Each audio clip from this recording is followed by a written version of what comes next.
קוראים לי עידו ארניק, פיזיותרפיסט וגרונטולוג. אני שואל את עצמי תמיד למה באתי לקורס הליכה נורדית, אז קודם כל זה משהו שהיה לי חדש ואני אוהב הרפתקאות חדשות,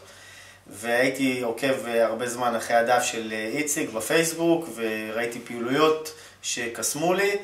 והחלטתי כמו כל דבר פשוט לגשת ולעשות את זה.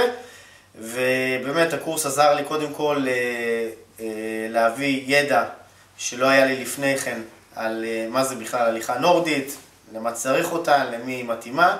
וגם לקחת אותה ככלי טיפולי בהמשך לטיפולים שלי, ובכלל לפתוח קבוצות באופן כללי, כי כושר זה משהו שידוע שמשפר גם את איכות חיים וגם את הרמה של החיים. ואחרי שעשיתי קורס אצל איציק, שבאמת זה משהו שחובה לעשות למי שרוצה להיכנס לתחום הזה, הגעתי למסקנה שבאמת בלי לימוד ממישהו שמוסמך לנושא, אז זה דבר שהוא הכרחי, ואני מאחל לכולם לבוא ולחוות את חוויה של ההליכה הנורדית, כי זה דבר לא רק שהוא חוויה לגוף ולנפש, זה גם דבר מקצועי ומשכיל להמשך, ושיהיה לנו בהצלחה.